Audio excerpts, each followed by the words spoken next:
Bom dia a todos. Gostaria de agradecer à doutora Senin pelo convite e parabenizá-la pelo evento. A mesa, como foi falado, vai abordar os tratamentos do câncer e está dividida em 5 tópicos. Primeiro, conceitos gerais, seguidos dos princípios do tratamento cirúrgico, tratamento com quimioterapia, radioterapia e abordagem multidisciplinar. Câncer é uma pandemia, em 2012 foram 14 milhões de casos novos, 8 milhões de mortes e 32 milhões de pessoas convivendo com o diagnóstico de câncer. Quando a gente fala em dados mundiais, em milhões, isso fica muito distante. Vamos trazer isso para o risco individual de uma pessoa desenvolver câncer ao longo de sua vida. Isso daqui é uma tabela, é uma estimativa do risco de um homem vir a desenvolver câncer ao longo de sua vida. 43%. 1 em cada 2 homens desenvolverá câncer e 1 em cada 4 irá falecer por câncer. Nas mulheres, esse risco individual é de 1 para 3, ou seja, 38% das mulheres terão um diagnóstico de câncer e 1 em cada 5 virá a falecer por câncer. Ou seja, o câncer é uma doença que a prevalência vem aumentando muito e estima-se que vai ultrapassar as doenças cardiovasculares como principal causa de mortalidade no mundo. Antes de entrar em tratamento, eu preciso falar da abordagem mais eficaz e e de melhor custo-benefício para tratar o câncer, que seria a adoção de hábitos de vida saudáveis, ou seja, prevenção e promoção de saúde, através de combate ao tabagismo, combate ao alcoolismo, combate à obesidade, dieta saudável, vacinação para HPV, vacinação para HBV, diminuindo assim a incidência de câncer de colo uterino e câncer de útero, associado a um sistema de saúde que fornece detecção precoce, rastreamento eficaz e universal. Só essas duas medidas juntas seriam capazes de reduzir a incidência de câncer em 25%. E aqui preciso destacar a necessidade da conscientização das pessoas. É necessário que as pessoas se mobilizem. No Brasil, essa conscientização ela é pequena, ela é tímida, né? A gente vê quando no Outubro Rosa pinta né, coloca uma luz rosa, mas as coisas ficam bem tímidas, restritas a tentativas individuais de aumentar essa conscientização. E somente com a conscientização da população a respeito do câncer vai se conseguir melhor promoção de saúde, melhor detecção e tratamento para todos. Eu trouxe aqui um exemplo de como é que é a disponibilidade de drogas oncológicas no SUS, a dificuldade que nós temos para que essas drogas cheguem e a gente consiga disponibilizar elas para os nossos pacientes. Trouxe aqui o exemplo do câncer de mama HER2 positivo. A terapia considerada padrão para essas pacientes hoje em dia é o emprego de um anticorpo monoclonal, o trastuzumab, o nome comercial é Herceptin, associado à quimioterapia. Essa droga foi aprovada em 2005 e 2006 nos Estados Unidos, Canadá, Inglaterra e somente 8 anos depois ela foi aprovada no SUS. Começou a ser aprovada em 2013 e em 2014 ser utilizada. Ou seja, são 8 anos que pacientes perderam o benefício de utilizar esse medicamento. E no cenário de doença metastática, isso é mais preocupante. O Herceptin vem sendo usado para câncer de mama metastático desde 98. E até hoje, no SUS, ele não foi inserido dentro do valor da PAC. As pacientes utilizam Herceptin no SUS, mas via medida judicial coletiva. Então, assim, somente com conscientização a gente vai melhorar tudo isso, disponibilidade de tratamento e diminuir a incidência de câncer. Entrando propriamente no tratamento, existem 3 regras essenciais, sendo essas 2 mais importantes. Primeiro, antes de tratar, é necessário um diagnóstico. O diagnóstico de câncer é dado pela patologia. Ou seja, informar um paciente que ele tem câncer, primeiro você tem que ter essa comprovação histológica disso. O diagnóstico, ele traz um impacto psicológico, familiar muito importante.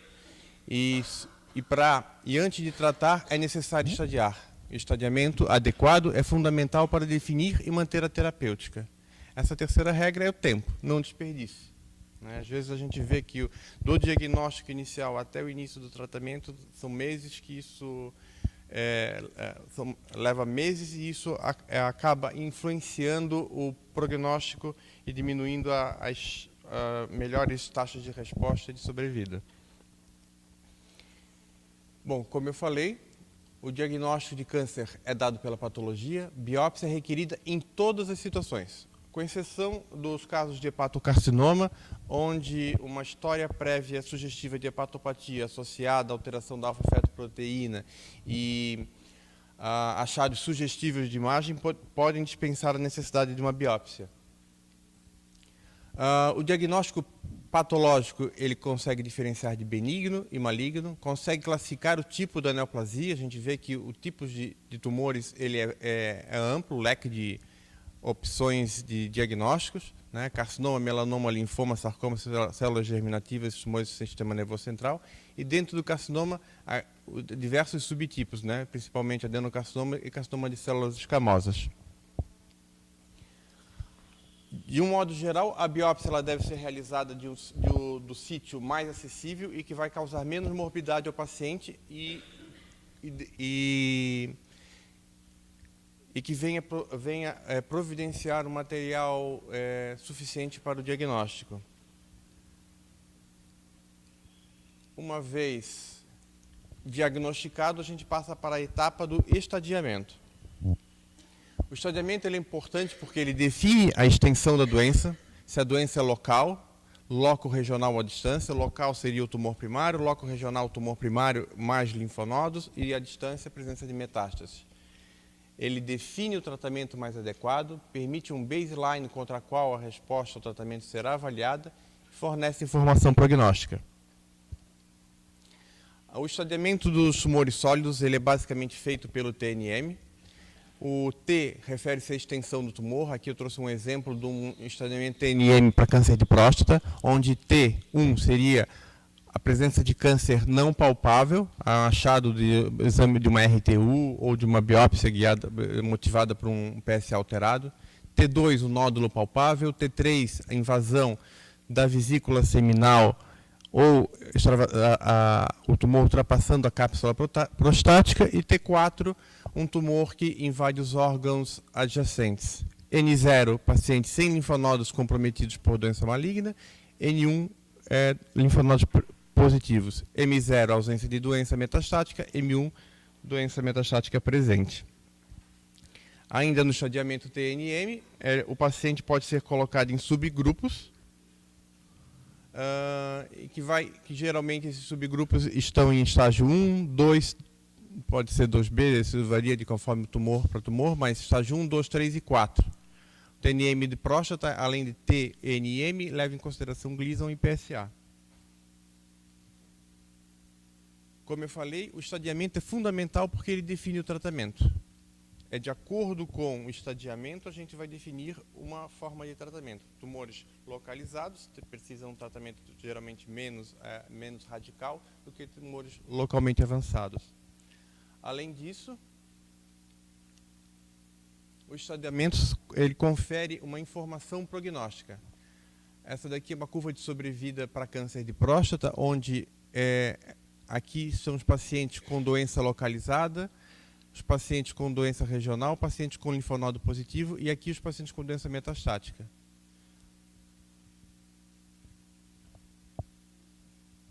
Outra coisa importante em relação ao estadiamento é a definição de resposta. E aqui eu gostaria de citar um exemplo da necessidade de exames recentes para estadiar um paciente com câncer de próstata. Se você tem um exame muito antigo, ou seja, antigo em oncologia, a gente considera mais que 3 meses, e você tem esse exame antigo, que tinha um nódulo de 5 centímetros de diâmetro. Passou-se muito tempo e você vai reestadiar o paciente, esse nódulo pode ter 7 centímetros, você vai considerar progressão. Mas se você tivesse feito uma tomografia recente ao iniciar o tratamento, esse nódulo poderia ter alcançado dimensões maiores e agora está diminuindo. Ou seja, exames recentes são importantes porque definem se o paciente está recebendo tratamento, se o tratamento está funcionando ou não. Em relação ao estadiamento, a resposta do tratamento ela é avaliada conforme os critérios de RECIST. Basicamente, o RECIST leva em consideração o somatório do diâmetro, o somatório do maior diâmetro longitudinal das lesões alvo, máximo de 2 por órgão e 5 ao todo. E se o paciente tem no exame de reestadiamento uma ausência de lesões, é considerado como resposta completa. Resposta parcial se houve uma diminuição de maior que 30% da lesão inicial. Progressão de doença se houve um aumento de 20% da lesão ou aparecimento de uma nova lesão. Em relação ao estadiamento, é importante saber o que pedir e saber interpretar. Na ausência de contraste e com contraste, ou seja, que é quase impossível determinar a dimensão das lesões, né? E o outro exame disponível também para estadiamento é o PET-CT. Ele funde a imagem da tomografia com o exame metabólico da captação de glicose marcada com flúor, flúor 18, um radioisótopo. Só para exemplificar, aqui a sobrevida de câncer de próstata em 5 anos é de 98%. A sobrevida para câncer de cólon e reto é de 64% e a sobrevida em 5 anos para câncer de pâncreas é de 6%, ou seja, tumores diferentes, prognósticos diferentes. Agora, uma outra ideia, mesmo tumor, mesmo estadiamento, mas ainda tumores diferentes. Os pacientes com diagnóstico de adenocarcinoma de pulmão, hoje em dia eles são divididos, adenocarcinoma de pulmão metastático, eles são divididos em adenocarcinoma de pulmão com rearranjo do gene ALK, mutação no gene Carrais, mutação do gene EGFR e outros subgrupos. E para cada subgrupo desses pacientes que formam um mesmo conjunto, existem terapias diferentes e prognósticos diferentes, ou seja, mesmo tumor, mesmo estadiamento, completamente diferente. Bom, uma vez que foi feito o diagnóstico e o paciente foi estadiado, vai se definir o tratamento. A primeira decisão é não tratar ou escolher um tratamento. A opção de não tratar, ela é sempre muito difícil. É muito mais fácil você convencer um paciente de que você vai optar por um esquema de quimioterapia e que existe uma possibilidade de cura, de tratamento, de aumento de sobrevida, seja qual for o endpoint, do que dizer para o paciente que não existe, no momento, na ciência, nenhuma alternativa terapêutica para ele, a não ser tratamento paliativo. Geralmente, leva 15 minutos para tu escolher um tratamento e mais do que 45 minutos para tu dizer que não vai ser tratado. A aceitação disso é muito difícil, tanto por parte da equipe, né, dos pacientes, da família, como por parte do médico. Uma das coisas que são levadas em consideração na decisão de não tratar é o performance status. Acho que aqui ficou muito ruim, mas é uma classificação de quanto a doença está debilitando o paciente. Teoricamente, pacientes com um performance status de 3 e 4, eles não são aptos para um tratamento ativo com quimioterapia. Pacientes com performance 0 e 1 são os pacientes que geralmente são incluídos nos estudos clínicos, e os pacientes com performance 2, a decisão de tratar ou não tratar vai ter que ser individualizada. Essa decisão, né, esse quadro aqui ilustra isso, ela nunca é assim, preto no branco, sim ou não. Ela é sempre uma escala de cinza, ou seja, é sempre difícil tomar essa decisão.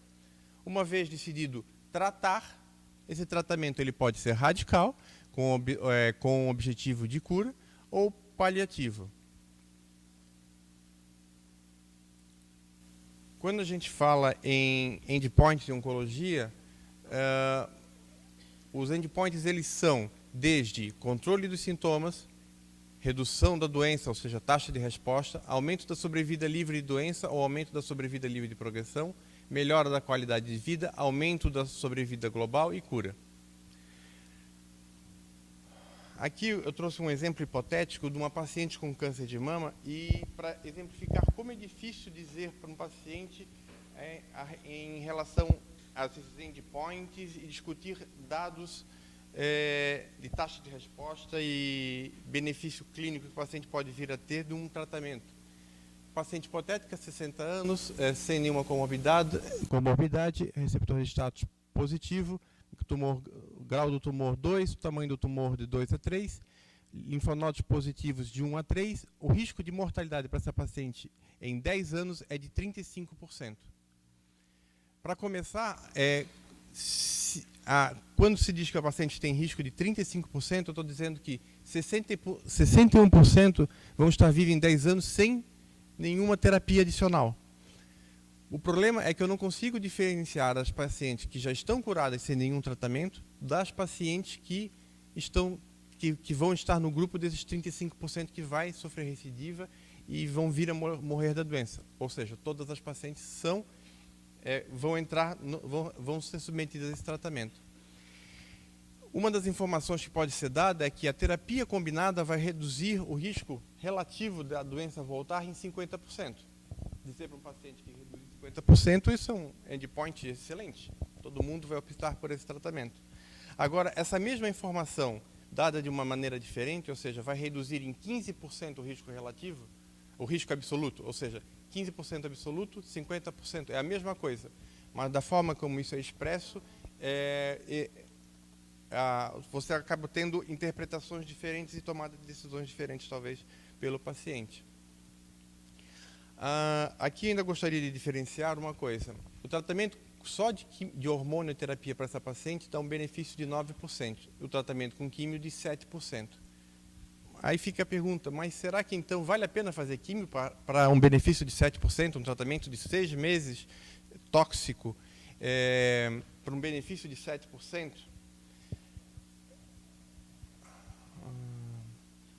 Quando a gente avalia individualmente, 7% pode ser pouco. Mas 7%, quando eu vejo a incidência de casos de câncer, isso daqui é a incidência de casos de câncer de mama nos Estados Unidos, 232 mil casos. E se eu botar um benefício de 7% desses 232 mil casos, representa que 13.200 mulheres foram salvas por causa desse tratamento. Avaliar dados estatísticos é sempre complexo, tanto para o paciente como para os médicos também. Esse aqui é um estudo, esse estudo já foi esse estudo, eu tentei buscar o artigo original, que foi de 20, 30 anos atrás do Lancet, mas eu não encontrei, mas esse aqui é a mesma ideia. Eles expõem para os médicos um caso hipotético de 6 mil mulheres que foram tratadas de hipertensão e foi testada uma droga experimental. E eles mostraram o resultado dessa droga. O primeiro resultado é um benefício de 1,5% relativo, absoluto. O segundo resultado ele é apresentado numa forma de um benefício de 20% relativo. E aqui a combinação do benefício de 20% absoluto juntamente com o risco do grupo controle.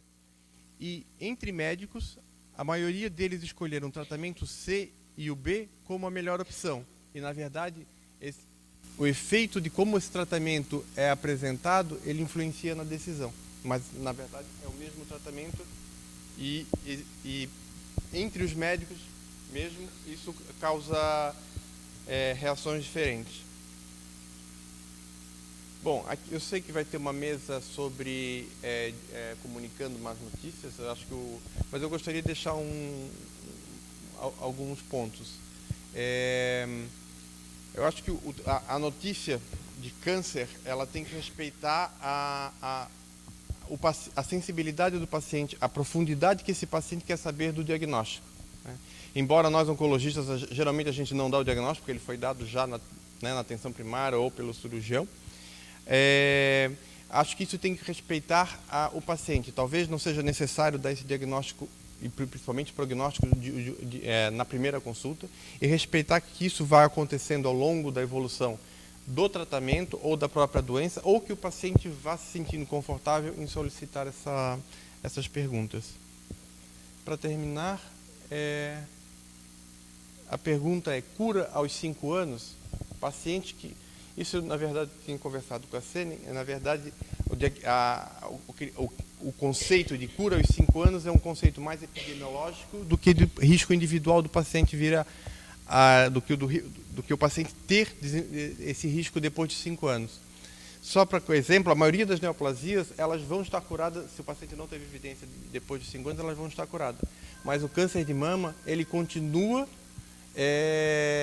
recidivando, mesmo depois de 10 anos e 20 anos. Ou seja, esse diagnóstico de cura aos 5 anos, ele é relativo.